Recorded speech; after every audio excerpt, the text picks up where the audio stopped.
Good evening, everybody. Welcome to your Rangers review post-match reaction video after Rangers' 3-1 defeat to Club Brugge at Ibrox in the first leg of the Champions League playoff. A tough old night down at Govan Way tonight. Leaves Rangers with a mountain to climb next week over in Belgium when the return leg occurs a week tomorrow.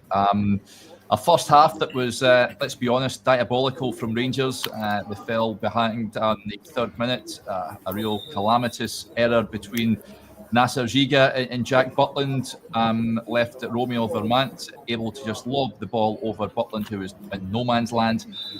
Goal number 2 arrived just 4 minutes later. Johnny Spieliers from a corner left unmarked to just tap home, courtesy of a deflection, but he had so much room it defied belief. And then Brandon Mekele added goal number 3 on the 20th minute. A decent strike from the edge of the area, but again, he was given the freedom of Glasgow to strike it towards goal. At that point, Chris, I've got to be honest, I was fearing a Liverpool-style hammering from Bruges tonight. I thought it would get really, really ugly. But just thankful that Rangers managed to limit the damage from that point on. Danilo offered a little bit of hope in the second half. Lovely ball across from Jayden Magoma, who I thought was excellent on his debut, I've got to say. Certainly just being thrust in, I thought he was good. Fantastic ball into Danilo, who just slipped in between the defence and slid home to give Rangers a lifeline. Jedi Gassama thought he had reduced the deficit even further with a wonderful run-in on goal from a wide angle. Simon Mignolet got a hand to it, but it didn't look like it was a convincing hand. The referee went to VAR though, and as soon as he seen the goalkeepers get a hand on it, no matter how convincing it was, he was ruling that one out. So it ended up 3-1. For me, Rangers, a lot of questions to answer for Russell Martin and his Rangers team at this point, Chris. There's no getting away. Club Brugge are a decent outfit, but that first half was utterly unacceptable, was it not? I think Rangers got away with one tonight. They lost 3-1, but it could have been so much worse. You're sitting 20 minutes in, it's 3, thinking this could be 4 or 5 before half time. That first half, we've seen some rubbish over these last few seasons. We've seen Rangers put on really appalling halves and 90 minutes of football over the last couple of seasons, but that first half, those first 7 minutes with 2 goals, they then lose the third. It was way off it from Rangers, nowhere near acceptable, nowhere near good enough. Yes, they were better after the break. Yes, they had a bit of they did a bit more about them after the break, but Bruges managing the game at that stage, managing the tie at that stage, and still had their chances. Jack Butland has to get a bit of. We'll come on and no talk about the first goal and who was to blame, but I think Jack Butland again on these European nights makes a number of saves. Otherwise, it could have got really, really messy for Rangers. Far too open, far too easy to play against, far too easy to play through. And now we said on the show this morning, we said it in the show pre-match, you can't win the tie in this first 90 minutes. You can throw it away. Rangers chucked it away in the first 7 minutes. You're not coming back from that against Club Brugge. They will go through next week. They'll go through deservedly. And Rangers, they've got big issues against St Mirren and Celtic to come. Yes, they certainly do. I thought, to be honest, I never thought Rangers would reach this stage. So anything after Panathinaikos for me was a bit of a bonus. So they did well getting past Victoria Pilsen. The new Club Brugge were a bit of a step up, and they certainly showed that. But I think Rangers made it easy for them. That first goal is just, I mean, we've seen some howlers at Ibrox, but that was just comedy stuff.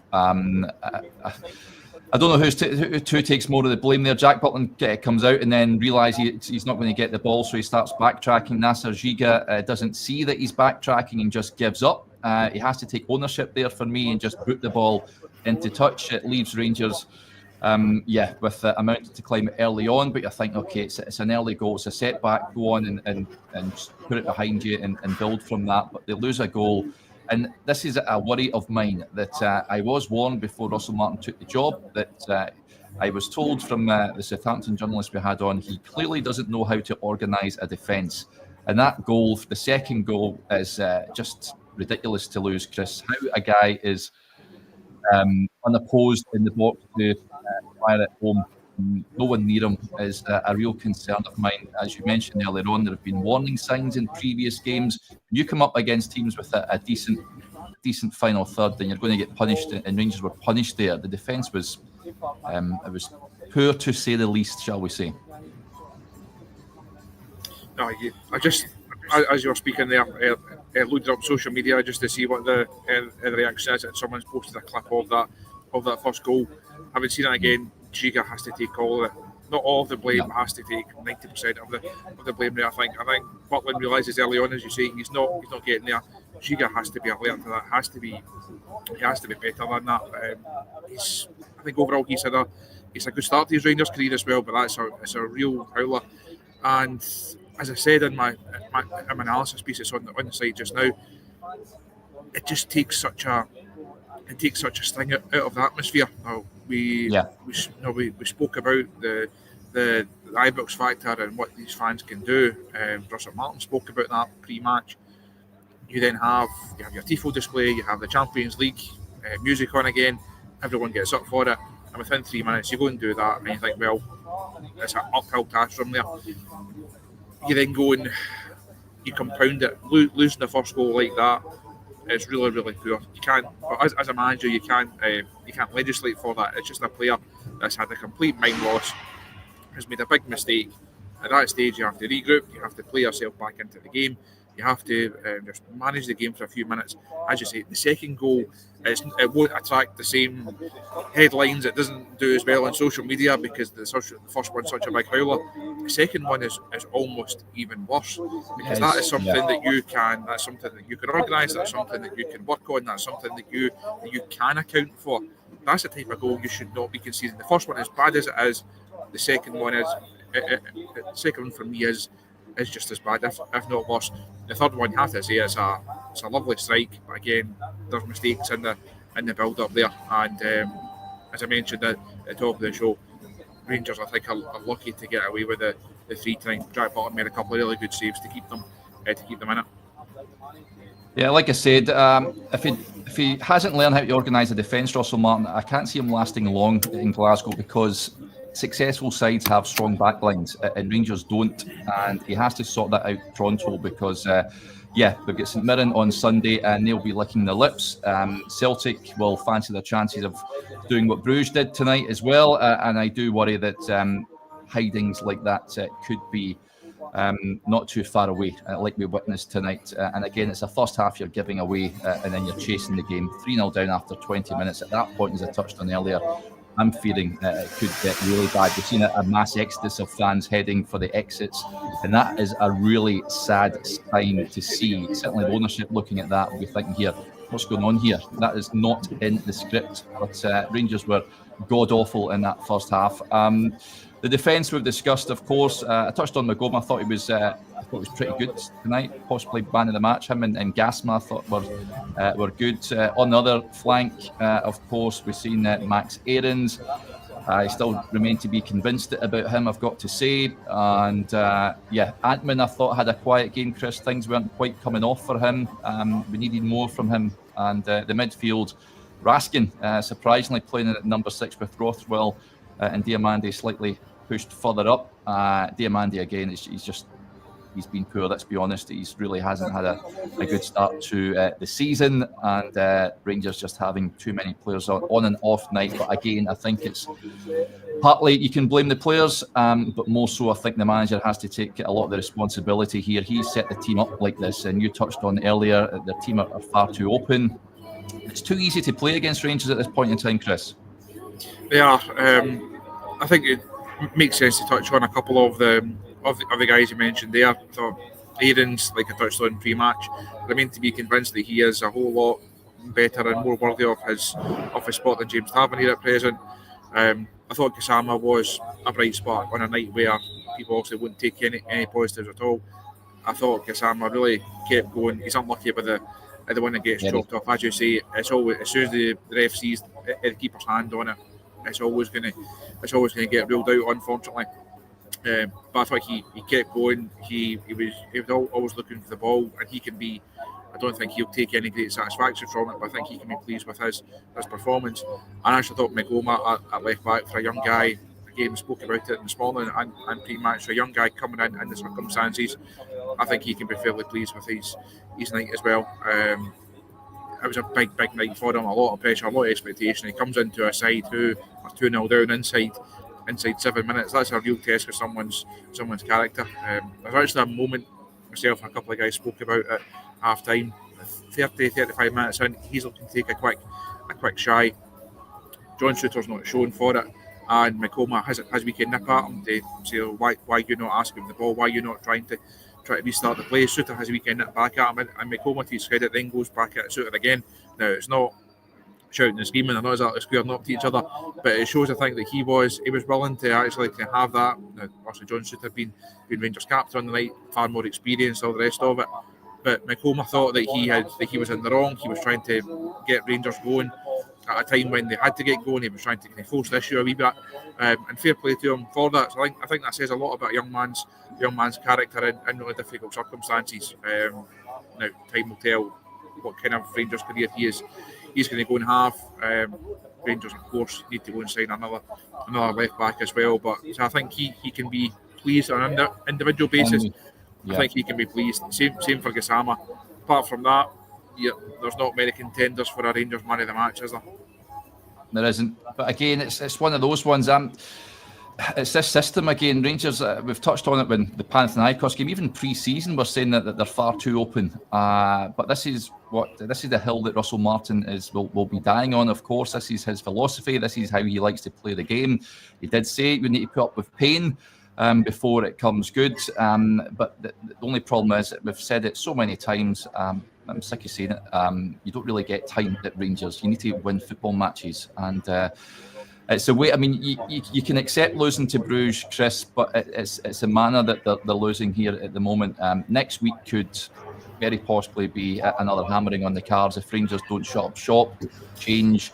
He's got to change something. They have to be more conservative. Almost have to play a Dundee against Rangers, if you like, just camp in and look to hit on the counter. I think in terms of the time, people say a lot now you don't get time at Rangers, and everyone wants everything yesterday rather than tomorrow. That's true to an extent.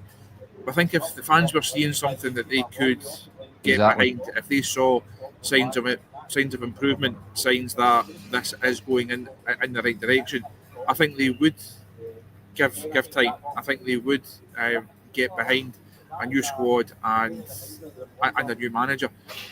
It's the fact that they're not seeing those. No. They're not seeing those positives. They are week after week, game after game. There's more question than there are answers of these players, of this management, and where this team is right now. And that's what they can't get behind. That's why they are as upset. Why they're as angry. I had this conversation with someone the other day actually about if Russell Martin had come in when Michael Beale got the job, I think he'd been given a bit more time.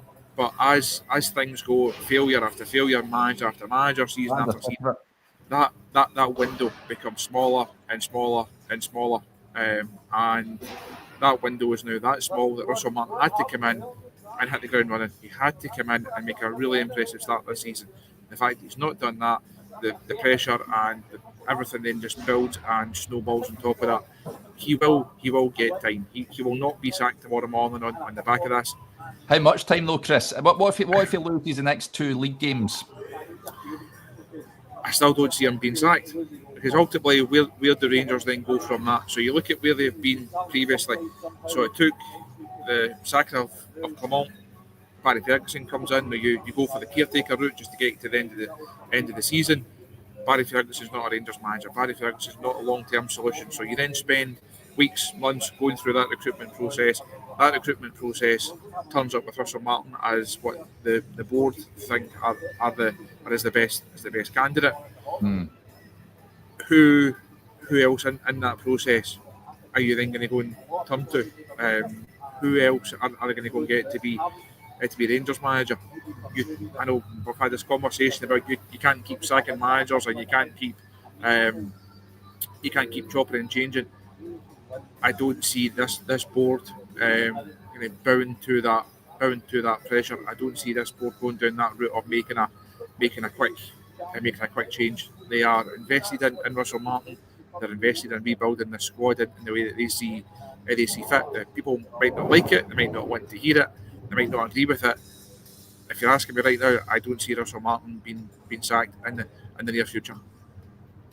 Well, what was it like at Ibrox tonight, Chris? Because certainly going with the TV pictures when it went to even 3-0, we've seen fans exiting, which you don't want to see at such an early stage. But that tells you where the fans are at the moment. There's a comment coming in here from John. He says Derek has lost the fans already. He lost a lot of fans when he was appointed. A lot of fans weren't having him. But you had an opportunity. You had to start really well to get fans on side. But he's losing them. Seems to be losing them by the game, Chris. I think there's probably two things for the board to keep an eye on in terms of fans. One is the attendance, just about 43,000, and I think that says quite a lot that a game like this, an occasion like this, is not sold out. Again, Russell Martin spoke yesterday about the importance of fans playing their part. We've spoken about that, the Ibrox factor.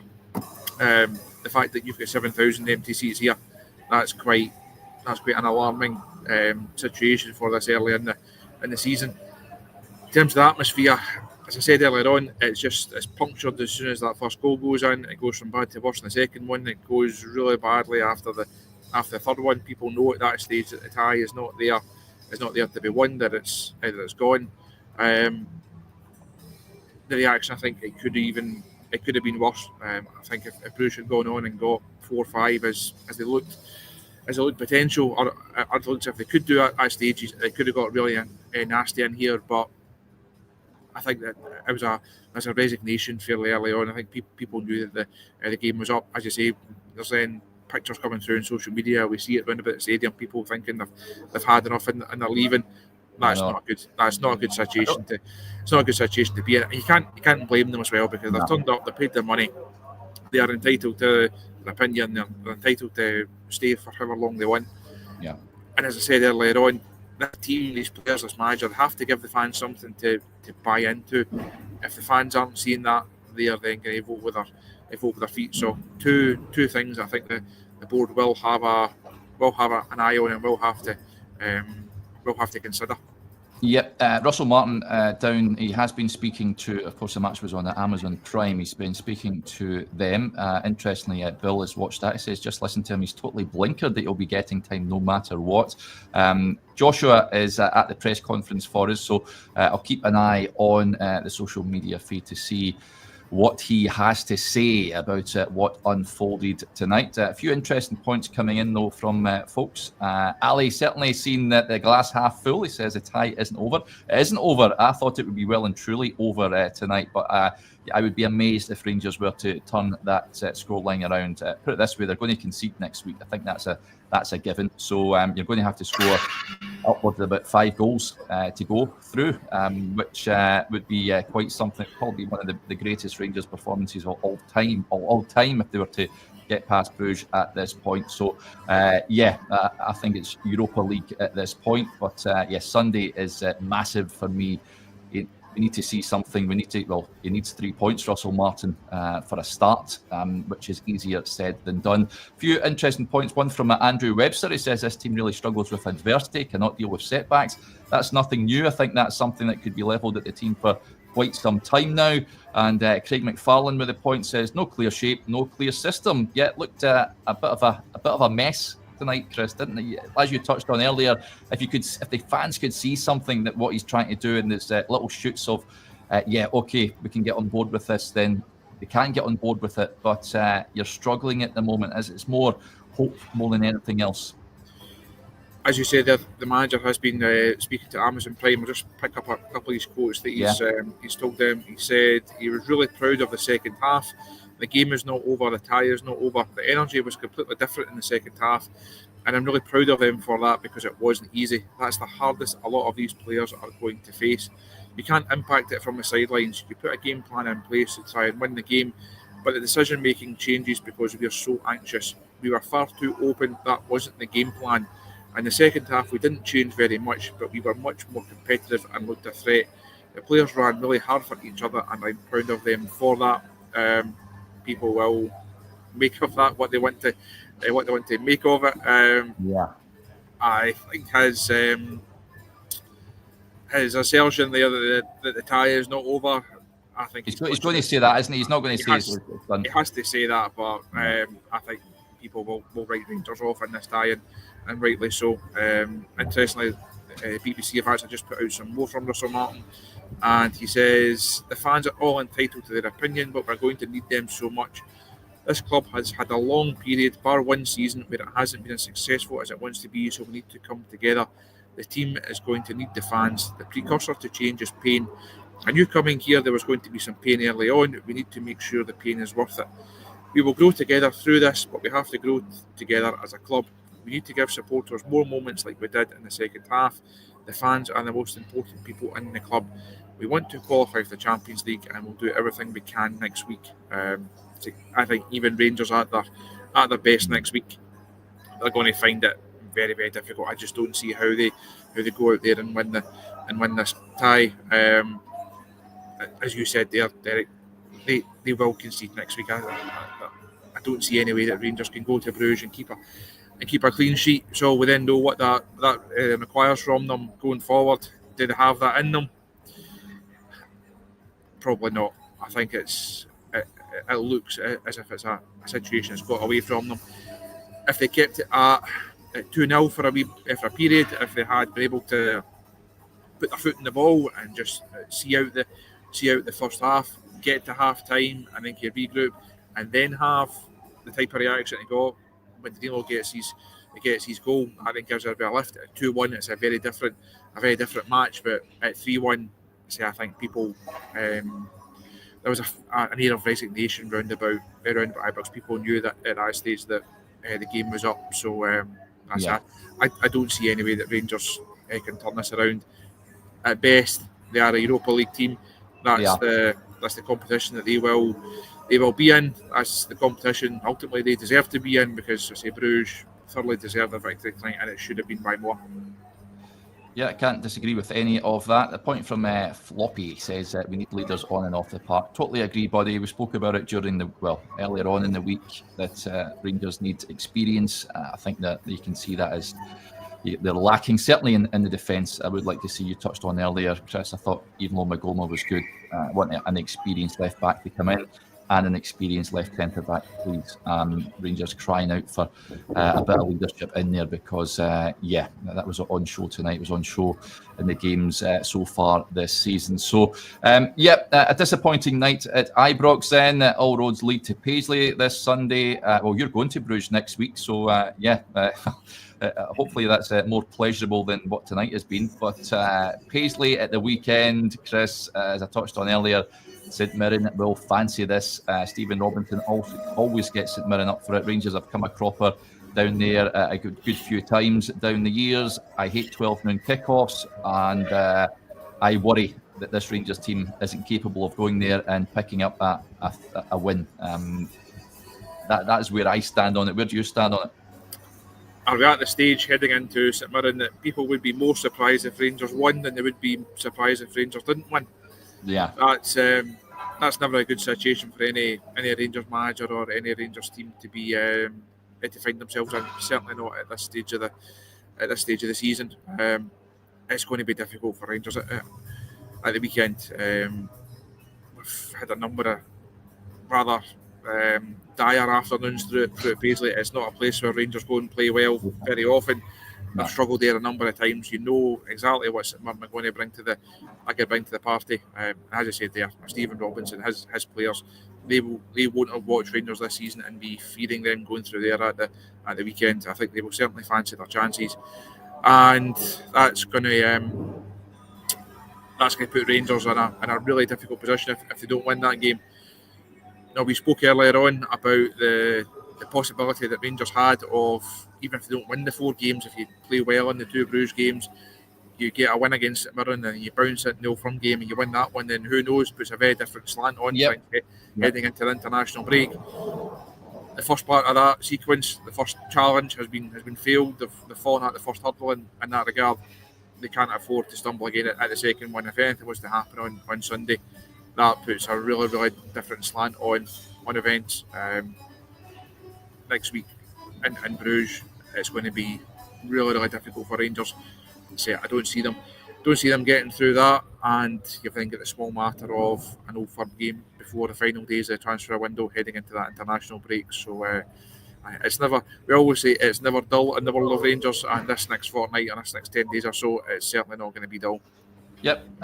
Lots of differing opinions, of course, on the show. I'll flash a couple up here. Scott says, what a programme this was. He says, even the Hurricanes couldn't come back from this. Bring that show back. That was absolutely terrific. The Hurricanes, I think, could come back. Even if it was 10-1 that Rangers were trailing, I think the Hurricanes could do the biz against Bruges. William Patterson, very optimistic. He says, if you look at the second half, there is potential in that. The pundits on the channel, unfortunately, are mega negative, in my opinion. Listen. By all accounts, well done to Rangers, I guess, for stopping the damage when it went to 3 after 20 minutes. I was fearing the absolute worst and a real pasting. So I guess, you won the second half 1-0. Go and try and win 2 halves next week, and then we'll see where we are with regards to that. Robert McDonald says, why are we listening to this drivel? I'm going to my bed. Well, sweet dreams, Robert. Thank you for tuning in anyway. But there you go. A real driller for Rangers tonight, it's fair to say. What to do next week. But it's not the best of evenings. So we'll bid Chris farewell. If you want to go and watch Russell Martin's press conference, it will be on the YouTube channel shortly, folks. So keep your eyes peeled if you want for that. We'll be back on tomorrow morning. Joshua, I think, is back on with me tomorrow at 9:30, so it'll be interesting to get his take on the game. You were sat next to him, Chris. What was he making of it all? Thoroughly unimpressed, I think is the way to. I'll let him put it in his own words at 9:30 tomorrow morning. But as unimpressed as I am, as you were, we're both involved in a couple of group chats that we are fairly active over the course of the 90 minutes, safe to say. So I think he will have his own view on it. He's actually he's tweeting a couple of remarks from the manager in the press conference as we speak. I'll read this just before. So Russell Martin talking about the early goals. He said, if we play as we did in the second half, this group can grow. We won't concede 2 goals like that again. I said to the players, we will make sure we never have a half like that. There's been a fragility at this club for a long time now. It's not new. Those habits aren't easy to change. The fans are so entitled to their opinion, and I'll say it again. Second half, they were top. We need to work together to achieve what we want. So on that note, I'm off to the mic to see what the players have got to say for it. And as you said, Russell Martin's full press conference video and Q&A will be on the YouTube channel and on the site in the next half hour or so, hopefully, so people can keep an eye out for that. Yeah, right, folks. We bid you farewell. We'll be back on tomorrow, as we say. So, good night, and we'll chat again soon. Bye for now.